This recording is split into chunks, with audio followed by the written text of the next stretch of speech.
तृतीय अध्याय, ध्यान से सुनना। श्री सूत जी बोले, हे मुनि श्रेष्ठ, आगे की कथा सुनो। पहले के समय में एक उल्कामुख नाम का राजा था। उसका क्या नाम था? उल्कामुख। उल्कामुख नाम का राजा बड़ा ही बुद्धिमान था, जितेंद्रिय था। बुद्धि तो तेज थी ही, इंद्रियों भी उसने जीत रखी थी, इसलिए जितेंद्रिय था। सदा सत्य बोलने वाला था, बुद्धिमान था। वह प्रतिदिन देवालय में जाता था, मंदिर में जाता था रोज। ब्राह्मणों को, साधुओं को धन देता था, ब्राह्मणों को प्रसन्न करता था। उसकी पत्नी भी कमल के समान मुख वाली साध्वी, सती साध्वी थी। उन दोनों ने संतान की कामना के लिए भद्रशिला नदी के किनारे सत्यनारायण भगवान का व्रत किया। राजा के पास सब कुछ था, लेकिन एक कमी थी। क्या? संतान नहीं थी। और एक संत कहते थे, पति बिन सूनी मांग, पुत्र बिन है घर सूना। स्त्री कितनी भी सुंदर हो, पर अगर सिंदूर से मांग ना भरी हो तो ठीक नहीं लगती। किसी राजा के घर पर कितना भी राजपाट हो, धन हो, दौलत हो, पर संतति ना हो तो वो धन किसी काम का नहीं है। कौन संचालित करेगा, कौन चलाएगा, किसके लिए है? तो राजा के पास सब कुछ था, लेकिन संतान नहीं थी। तो राजा ने अपनी पत्नी, जो कमल के समान मुखवाली थी, उसके साथ में जो है सत्यनारायण भगवान का व्रत किया। भद्रशिला नदी के किनारे पर सत्यनारायण की कथा कर रहे थे।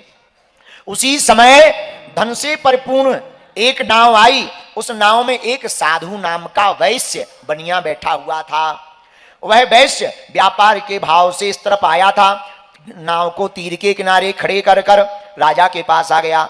राजा को भावपूर्वक व्रत करते देखकर विनयी भाव से पूछने लगा। साधु बानिया कहने लगा, हे राजन, भक्ति युक्त भाव से, बड़ी प्रसन्नता पूर्वक आप ये क्या कर रहे हैं? इसके करने से क्या फल मिलता है और इसको क्यों करना चाहिए? इस समय मेरी सुनने की इच्छा है, मुझको बताओ। राजा बोले, हे साधु बानिया, हम पुत्रादि प्राप्ति की कामना के लिए, बंधु बांधवों के साथ अतुल तेजस्वी संतान के लिए भगवान सत्यनारायण का व्रत और पूजन कर रहे हैं। साधु नाम का बनिया बोला, महाराज, क्या सत्यनारायण का व्रत करवाने से संतान होगी? राजा बोला, बिल्कुल होगी। भरोसा दृढ़ होगा, नियम का पालन करोगे, व्रत को पूर्ण करोगे तो निश्चित तुम्हारे घर पर संतान होगी। साधु नाम का बानिया घर लौटा, व्यापार करके आनंदित होकर के घर आया।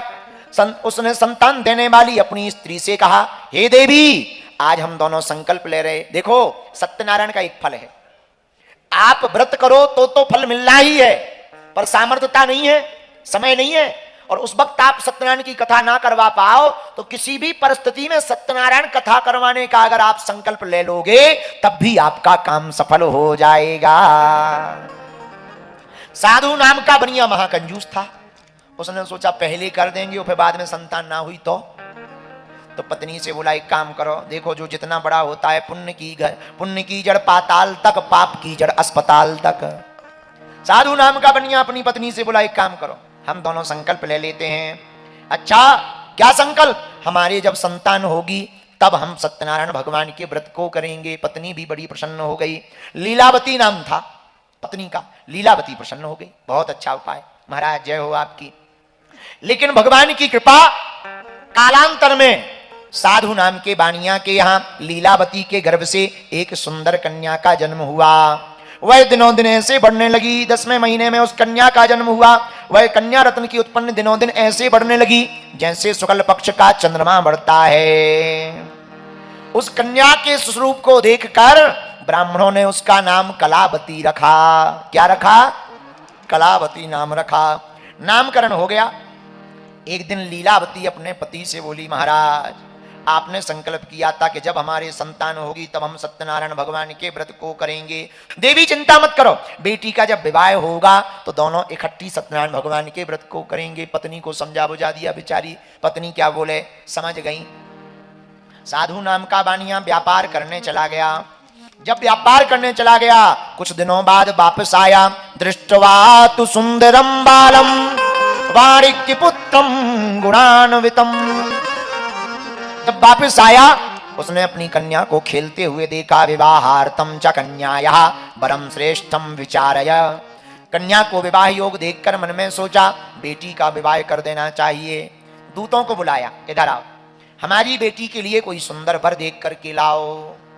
दूत गए, एक सुंदर व्यापारी के बालक को देखकर महाराज के पास आकर, साधु नाम के बानिया के पास आकर खबर की। साधु नाम के बानिया ने उस सुयोग वर को देख करके दृष्टवा तु सुंदरम बालम वाणिक्य पुत्रम गुणान्वितम, तुरंत अपनी बेटी कलावती का विवाह कर दिया। विवाह के बाद भगवान की कथा को भूल गया, पहले ही नहीं की, ऊपर से विवाह की भाग दौड़ में भूल गया। जब भूल गया तो दामाद को घर पे ही रख लिया, बेटा यहीं रहो, हमारे पास तो बेटी भर है, यहीं व्यापार करो, हमारा काम देखो। कुछ दिनों के लिए दामाद के साथ वह चतुर साधु बानिया दामाद को लेकर व्यापार करने समुद्र के किनारे एक रतनपुर नामक नगर में गया। दामाद भी बड़ा आदमी, साधु नाम का बानिया भी बड़ा आदमी, दोनों राजा चंद्रकेतु के नगर में व्यापार करने लगे। भगवान ने सोचा बड़ा कंजूस है, पहले कह रहा था कि बेटी हो जाएगी तो फिर सत्यनारायण करवाएंगे, बेटी हो गई तो फिर कह रहा था कि जब विवाह हो जाएगा तब करवाएंगे, अब शादी हो गई फिर तो वही हाल है, फिर कहेगा नाती पोता और हो जाए फिर करवाएंगे, नाती पोता हो जाएंगे फिर कहेगा महाराज इनकी शादी और हो जाए। इसका मतलब ये करवाएगा ही नहीं, तो थोड़ा सा मजा चखा देना चाहिए। भगवान ने ऐसा सोचा, थोड़ी सी मिर्ची खिला दे। क्या करें, राजा चंद्रकेतु के नगर में जब वह बानिया व्यापार करने लगा, भगवान रुष्ट हो गए। उसकी प्रतिज्ञा को भ्रष्ट देखकर, देखो ये बात सावधानी की है, या तो प्रतिज्ञा करो मत, और करो तो पूरी करो, नहीं तो करो मत। या तो संकल्प लो मत, लो तो पूरा करो। उसकी भ्रष्ट प्रतिज्ञा को देखकर भगवान ने श्राप दे दिया, जाओ तुम्हें महादारुण दुख, कठिन दुख प्राप्त होगा। साधु नाम के बानिया को कुछ पता नहीं लगा, कई लोगों का ऐसे ही हाल होता है, उन्हें लगता है भगवान है ही नहीं है, करते जाओ पाप, कहां देख रहा है। हाँ, लेकिन जब भगवान की मार घलती है तब फिर ठिकाने लग जाता, फिर जय बजरंग बली करता, भैया कोई बताओ महात्मा जी अच्छे हो, अर्जी लगानी है। जब तक पाप करता है तब तक ध्यान नहीं आता है, बोलो सीताराम। साधु नाम का बानिया बड़ा प्रसन्न, व्यापार करने लगा चंद्रकेतु के नगर में। भगवान ने श्राप दे दिया। एक दिन भगवान ने माया के 2 चोर बनाए। कितने चोर? 2। वह राजा का धन चुरा करके भागने लगे और दिखा के भागे। सिपाहियों से बोले देखो जो ले जा रहे हैं। सिपाही बोले अरे हमारे रहते लिए जा रहे। सो पीछे पीछे सिपाही, आगे आगे चोर। इतने माया के चोर गजब के थे कि उन्होंने इतनी तेज दौड़ लगाई कि चोरों ने कहा, सोचा सिपाहियों को पता लगे कि हम यहां जा रहे हैं। और जिस भवन में वह बानिया और दामाद ठहरा था, वहीं पर चोरों ने जाकर धन को रख दिया और माया के चोर गायब हो गए। 2 चोर, ये भी 2। सिपाही ने समझा यही है। बानिया को और दामाद को दोनों को पकड़कर ले गए, राजा के सामने जाकर खड़ा किया। महाराज, हमने आपके धन को चुराने वाले 2 चोरों को पकड़ लिया है, आप आज्ञा करें। राजा ने कहा इनका धन छीन लो, इनको कठोर कारावास में डाल दो। दोनों खूब सफाई देते रहे, पर भैया जब लाठी घलती राम की नहीं चलती किसी की। भगवान की लाठी बड़ी खतरनाक है, इसलिए तो हमने पहले ही कहा पुण्य की जड़ पाताल तक, पाप की जड़ अस्पताल तक। साधु नाम का बानिया रोने लगा, कारागृह में पड़ा। इधर सत्यनारायण भगवान की माया के कारण उसकी बात को किसी ने नहीं सुना। राजा चंद्रकेतु ने सारा धन छीन लिया और श्राप के कारण उसके घर पर भी चोरी हो गई। लो, हमारे एक संत कहते थे, बाढ़ ही धन अनीत को 10 बरस तक राय, 10 ते 11 ही जो लगे जरा मूढ़ते जाए। अनीति का धन 10 साल तक टिकता है, 10 से 11 लगते ही जरा मुड़ से चला जाता है। इसने भगवान के संकल्प को पूरा नहीं किया तो खुद भी जेल में गया और घर पे भी चोरी हो गई, सो कंगाल हो गए। बेटी और माँ दोनों भिक्षा मांग करके जीवन जीने लगे। लो आ गई ज्यों के त्यों, बोलो जय सिया राम। शरीर में पीड़ा, मन में चिंता, भूख प्यास से दुखी होकर के लीलावती कलावती घर घर घूमने लगी। एक दिन कलावती बड़ी देर रात को घर आई।